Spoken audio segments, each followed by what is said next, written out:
Hello students, आपके 6 same के exam होने अब तय हो गए हैं। आपके पास दो मोड रहेंगे। आप ऑनलाइन भी अपने मोबाइल से अपना पेपर दे सकते हैं, आप ऑफलाइन कॉलेज में आके भी अपना पेपर दे सकते हैं। दोनों मोड्स में ही आपका जो क्वेश्चन पेपर रहेगा वो ऑब्जेक्टिव टाइप रहेगा और ये पहली बार आप ऑब्जेक्टिव टाइप अपनी बीएससी में क्वेश्चन पेपर फेस कर रहे हैं। तो आज हम डिस्कस करेंगे कि आपके पास कहाँ कहाँ से किस किस टॉपिक में से फिज़िक्स के क्वेश्चंस आ सकते हैं। आपका जो पहला पेपर है वो वहाँ जो फर्स्ट यूनिट है आपकी, हम स्टार्ट कर रहे हैं, दैट इज़ एटॉमिक फिज़िक्स से। इसमें आपके पास क्वेश्चन आ सकता है on the relation in between the frequency and the refractive index और फ्रीक्वेंसी और वेवलेंथ।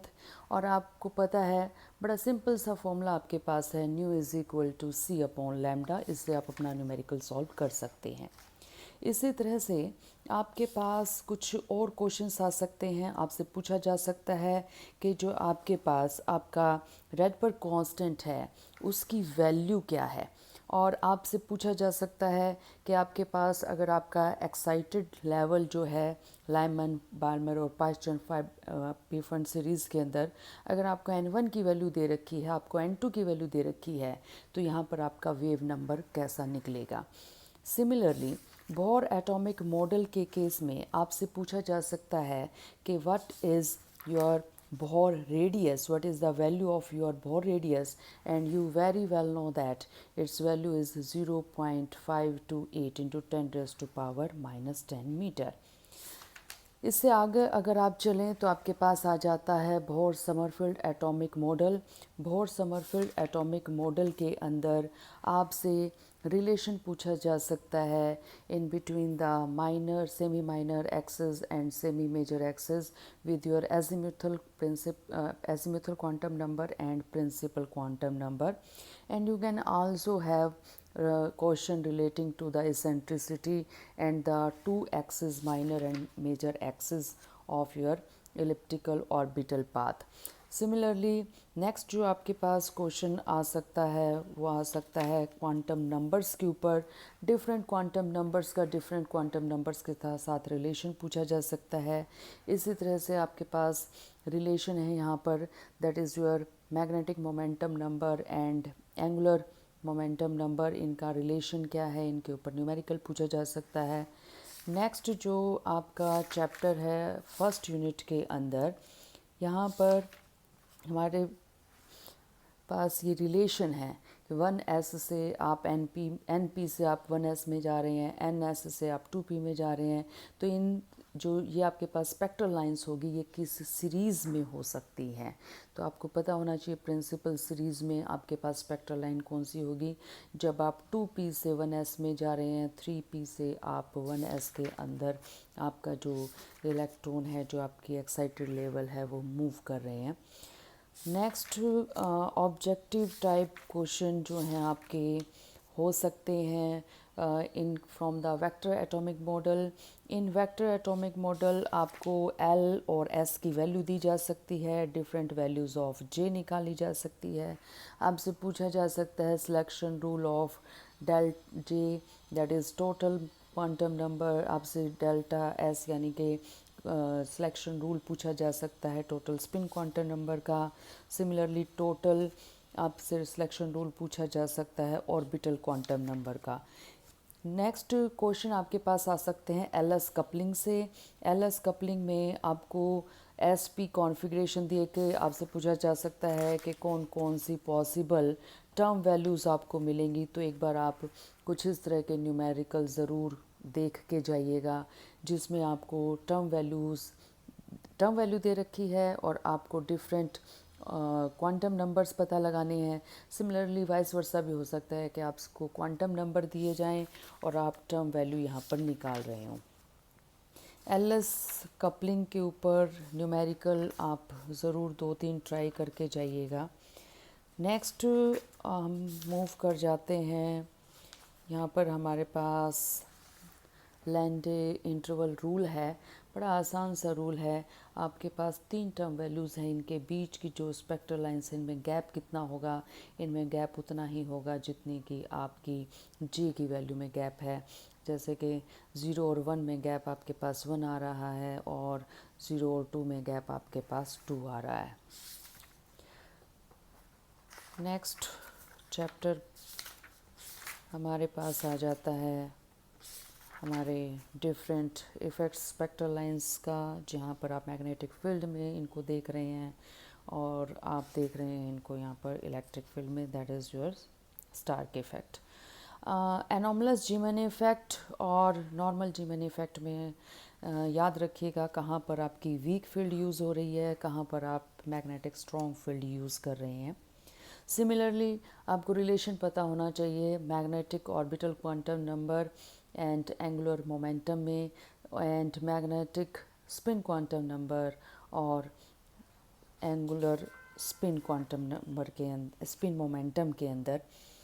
और यहाँ पर आपको g that is Lande's factor के ऊपर आप ज़रूर न्यूमेरिकल एक करके जाइएगा।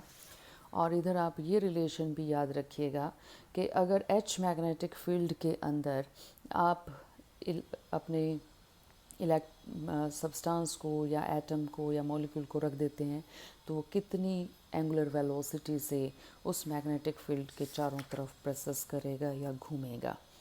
पास्चन बैक इफ़ेक्ट के अंदर यहाँ पर आपको पता, यहाँ पर आपके पास angular orbital velocity, similarly spin velocity का रिलेशन पता होना चाहिए।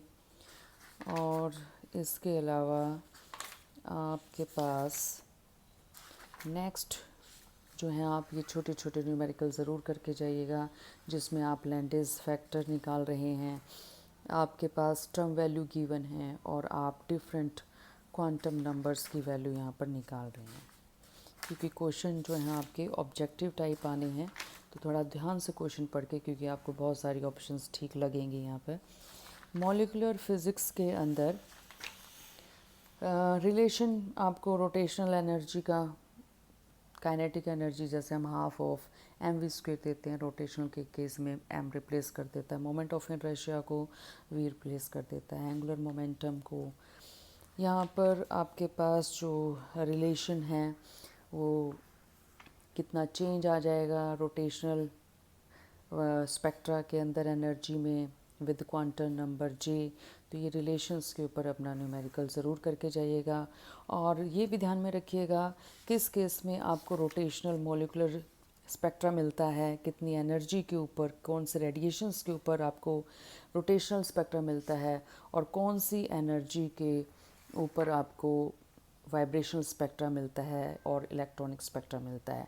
नॉन रिजिड रोटेटर की जो रिजिड रोटेटर और नॉन रिजिड रोटेटर के बीच में डिफरेंसेस ज़रूर देख लीजिएगा। सिमिलरली बड़ा आसान सा न्यूमेरिकल है इन वाइब्रेशन स्पेक्ट्रा के केस में कि कितनी फ्रीक्वेंसी से ऑसिलेशन स्टार्ट हो जाएंगी आपके molecules, atoms for in the molecules के केस में, जहाँ पर आपको उनका रिड्यूस्ड मास गिवन हो और कांस्टेंट गिवन हो। In case of vibration spectra, अगर आपके पास एटम्स हैं एक ही एलिमेंट के but they have different mass, तो किस हिसाब से आपकी लाइनें शिफ्ट हो जाएंगी, थोड़ा सा वो भी ध्यान रखिएगा। Anti Stokes lines, Stokes lines, किस में फ्रीक्वेंसी कम आएगी, किस में फ्रीक्वेंसी ज़्यादा रहेगी, ये भी थोड़ा माइंड में रख के जाइएगा। नेक्स्ट हमारे पास जो है लेज़र फिज़िक्स है आपकी 3rd यूनिट। लेज़र फिज़िक्स के अंदर आप जो different main components of lasers हैं और जो प्रॉपर्टीज़ हैं लेज़र्स की, प्रॉपर्टीज़ लाइक डायरेक्शनलिटी के ऊपर आपको न्यूमेरिकल दिया जा सकता है, वहाँ पर आप थोड़ा न्यूमेरिकल्स के ऊपर कंसंट्रेट कीजिएगा। जैसे कि आपको ये छोटा सा डायरेक्शनलिटी निकालनी है, ये न्यूमेरिकल आपको गिवन है आपकी बुक के अंदर। इंटेंसिटी निकालने का फॉर्मूला माइंड में रखिएगा, बड़ा आसान सा फॉर्मूला आपके पास है, पावर अपॉन एरिया करके आप निकाल लेते हैं। फ्रिंज विजिबिलिटी, इसके ऊपर आप अपना intensity maximum minus intensity minimum divided by maximum intensity plus minimum intensity. Similarly, just to revise your temporal coherence and septal coherence and these small formulas for the band frequency and the coherence length. If you have given the coherent time, then you can easily find out the coherent length by multiplying it with speed of light. For example, you have a solved problem in your book also there. Dimensions, different physical quantity की dimensions थोड़ा सा ध्यान में रखिएगा। इसी तरह से जो आपके पास नेक्स्ट चैप्टर है आइंस्टाइन कोफिशिएंट्स का, इनके बीच का जो रिलेशन है आपके आइंस्टाइन कोफिशिएंट्स का, वो थोड़ा ध्यान में रखिएगा कि किन फैक्टर्स के ऊपर वो डिपेंड करता है। For example in this case all factors are constant except this angular frequency term. Momentum transfer, if there is energy transfer for the particle, there is always a momentum transfer. बस काम क्या कीजिएगा, energy को divided by velocity या divided by c कर दीजिएगा। Life time के ऊपर आप छोटे न्यूमेरिकल आपको मिल सकते हैं, बड़ा आसान सा रिलेशन है आपका। आप कोफिशिएंट निकाल सकते हैं, आइंस्टाइन कोफिशिएंट, अगर आपको एवरेज लाइफ टाइम का पता हो तो। ऑब्जेक्टिव टाइप क्वेश्चंस आने हैं आपके, तो थोड़ा आखिरी में जो आपकी बुक के अंदर जो फॉर्मूले गिवन हैं उन पे थोड़ा ध्यान दीजिएगा।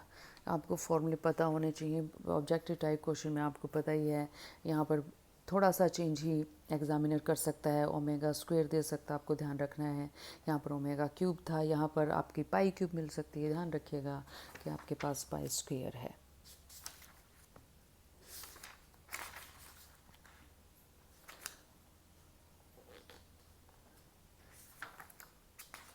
नेक्स्ट आपके पास रूबी लेज़र, कौन सा मटेरियल यूज़ हो रहा है, आपने कितना कंसंट्रेशन मटेरियल किस में डाला है, किस टाइप की पंपिंग यहाँ पर यूज़ हो रही है, कितने वॉट्स आप यहाँ पर पावर अप्लाई कर रहे हैं, कौन से लेवल्स के अंदर आपका लेज़र पंपिंग हो रही है, और कौन सी स्टेट आपकी मेटा स्टेट है, कितनी रेडिएशंस, कितनी वेवलेंथ के आपको यहाँ पर रेडिएशन मिल रहे हैं, और कौन सी वेवलेंथ के रेडिएशन को आप यहाँ पर लेज़र लाइट कह रहे हैं।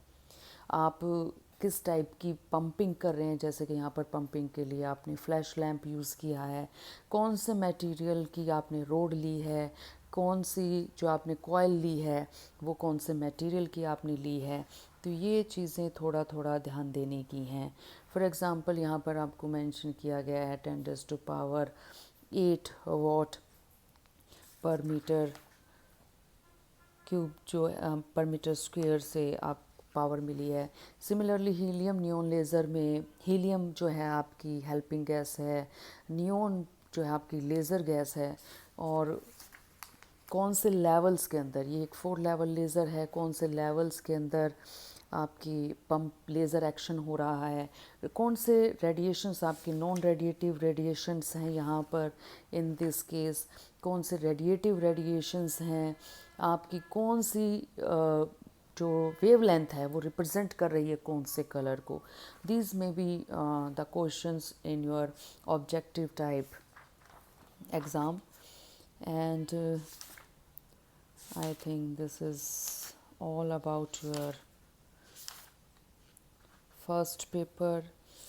Application of laser, which type of laser is used in which type of applications, medical purposes के लिए, welding के लिए, ड्रिलिंग के लिए, कटिंग के लिए, कैंसर क्योर के लिए, आप कैसे किस टाइप के लेज़र का यहाँ पर यूज़ कर रहे हैं।